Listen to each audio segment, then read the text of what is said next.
Hello everyone, আসসালামু আলাইকুম। সেদিন ছিল আমার বড় মামুনির বার্থডে। আমরা ফ্যামিলির সবাই মিলে প্ল্যান করলাম বড় মামুনিকে সারপ্রাইজ দিব। সেই জন্য চলে গিয়েছিলাম মাওয়া ঘাটে পদ্মার ইলিশ খাওয়ার জন্য। এই তো আমাদের ছোট কিউট রিজওয়ান বাবু, সবাই মাশাল্লাহ বলে যাবেন। আমরা দুপুরের সময় চলে এসেছি। আজকে আমরা এখান থেকে পদ্মার ইলিশটা খাবো। এই রেস্টুরেন্টের নাম কি আমি জানি না, বাট এখান থেকে খুবই সুন্দর পদ্মার ভিউ দেখা যায়। এই রেস্টুরেন্টটা কিন্তু পদ্মা নদীর সাথে ছিল, আর রেস্টুরেন্টটি বড় ছিল। সেদিন শুক্রবার ছিল বিধায় মানুষের অনেক রাশ ছিল। আমরা গিয়ে পদ্মার 3টি ইলিশ অর্ডার করে ফেলেছি। ইলিশগুলো সাইজে বড় ছিল আর টাটকা ছিল, দেখেই মনে হচ্ছিল পদ্মা নদী থেকে মাত্র ধরে এনেছে। আপনারা যদি পদ্মা টাটকা ইলিশ খেতে চান তাহলে মাওয়া ঘাটের এই রেস্টুরেন্ট থেকে খেতে পারেন। আশা করি আপনারা কেউই প্রতারিত হবেন না। এই ট্রিটটা কিন্তু বড় মামুনি দিয়েছিল তার বার্থডে উপলক্ষে। আমরা ফ্যামিলি সবাই ছিলাম, দিনটি খুবই সুন্দরভাবে উপভোগ করেছি। প্রথমেই তারা মাছের থেকে মাছের আইসটাকে ছাড়িয়ে নিল, তারপর মাছগুলোকে খুবই সুন্দরভাবে কেটে নিল। মাছের মাথার লেজটাকে আলাদা করে রাখা হবে।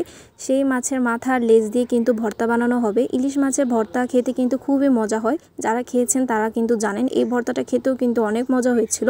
3টি মাছই কিন্তু ডিমে পরিপূর্ণ ছিল, যা আপনারা দেখতে পাচ্ছেন। ডিমগুলো অনেক বড় ছিল। ডিমগুলো সরিষার তেল দিয়ে ভাজা হয়েছিল, খেতে কিন্তু মজা হয়েছিল। এই মাছগুলো কিন্তু ভাজা হয় একদম খাঁটি সরিষার তেল দিয়ে। এই তেলটাও কিন্তু আলাদাভাবে কিনে নিতে হয়।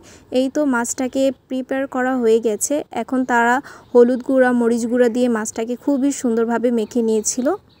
মাছ ভাজার জন্য কিন্তু সিরিয়াল ধরতে হয়। সেদিন অনেক রাশ ছিল বিধায় আমাদের সিরিয়াল অনেক পরে ছিল, সেই জন্য দুপুরে খাবার খেতে আমাদের দেরি হয়ে গিয়েছিল। এখানে ইলিশ মাছগুলোকে মচমচা করে ভাজা হচ্ছিল।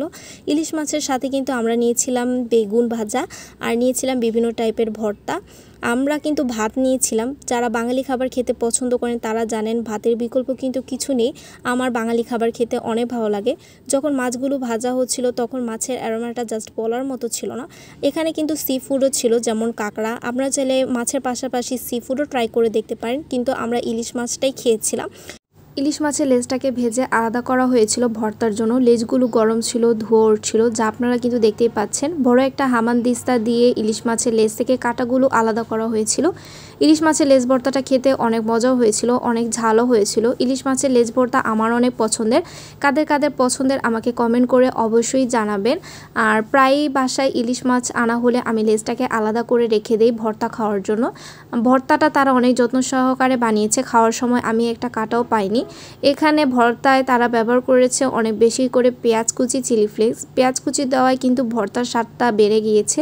ভর্তার স্মেলটাও অনেক দারুণ ছিল। তখনই দেখে আমার খেতে মন চাচ্ছিল, ভাবছিলাম কখন যে দিবে খেতে, আমি খাবো। ভর্তাটাকে মাখো মাখো করার জন্য দিয়ে দিয়েছিল সরিষার তেল, যে তেল দিয়ে মাছগুলো ভাজা হয়েছিল। তারপর দিয়ে দিয়েছিল দেশি ধনিয়া পাতা। ধনিয়া পাতা দিলেও কিন্তু খুবই সুন্দর একটা স্মেল আসে। তখন তারা আরও সুন্দরভাবে পিষিয়ে ভর্তাটা বানিয়ে ফেলো। ভর্তাটা প্রায় বানানো শেষ। এই যে ভর্তাটা বানানোর পরে খুবই সুন্দর দেখাচ্ছিল। তারপর ছিল পেঁয়াজ মরিচ দিয়ে একটা ভর্তা। এখানে বেগুনগুলো ভেজে তারা ধনিয়া পাতা, পেঁয়াজ কুচি ওপরে ছিটিয়ে দিয়েছিল। এই তো আমাদের খাবার এসে পড়েছে। ছিল টাকি মাছের ভর্তা, বেগুন ভাজা। টাকি মাছের ভর্তাটা খেতে অনেক মজা হয়েছিল, আর বেগুন ভাজাটা অনেক গরম ছিল, আমি ধরতেই পারছিলাম না। সব কিছু দিয়ে মেখে ভাতটা খেলাম, খুবই তৃপ্তি লেগেছিল। তারপর চলে এসে পড়েছিল ইলিশ মাছ ভাজা, সাথে ছিল পেঁয়াজ আর মরিচ। সব কিছু মেখে ভাতটা খাওয়ার কিন্তু মজাই আলাদা। আর ইলিশ মাছ আমার খুবই পছন্দের। আমরা 3-4টা টেবিল মিলে তারপর একসাথে সবাই খেয়েছিলাম, যেহেতু আমরা ফ্যামিলি সবাই ছিলাম। এই তো আমাদের খাওয়া দাওয়া শেষ। এখানে ছোট আমির মেয়ে কান্না করছিল, আমাদের রুয়াইদা বাবু, মাশাল্লাহ না বলে যাবেন না। খাওয়া দাওয়ার পরে আমরা সবাই বসেছিলাম। তারপর কাজিনরা মিলে ভাবলাম ছবি তুলি। পাশেই দেখলাম খুবই সুন্দর সরিষার ক্ষেত, সেখানে গিয়েছিলাম আমরা সবাই মিলে ছবি তোলার জন্য, আর ছবিগুলো অনেক সুন্দর হয়েছিল। এখানে এই যে আমাদের তামিম, আমরা সব কাজিনরাই কিন্তু চলে গিয়েছিলাম। এই ব্লগটা 16ই ডিসেম্বরের, তখন কিন্তু শীত ছিল, আপনাদের সাথে শেয়ার করা হয়নি। ভাবলাম আপনাদের সাথে শেয়ার করে দেই, মেমোরিজ হিসেবে থেকে যাবে। আমরা কিন্তু সবাই চলে গিয়েছিলাম। আর পদ্মার ওপরে যে চরগুলো উঠে সেখানে কিন্তু অনেকেই অনেক ফসল চাষ করে থাকে। এই যে এখানে ধান ক্ষেত ছিল, তারপর ছিল সরিষা ক্ষেত। এই তো আমাকে কেমন লাগছে অবশ্যই সবাই আমাকে জানাবেন। আর এখানে আমাদের ছোট রাহিক বাবু, মাশাল্লাহ আমাদের রাহিক বাবু আস্তে আস্তে অনেক বড় হয়ে গিয়েছে, অনেক বুদ্ধিমান হয়ে গিয়েছে। সবাই ওর জন্য দোয়া করবেন।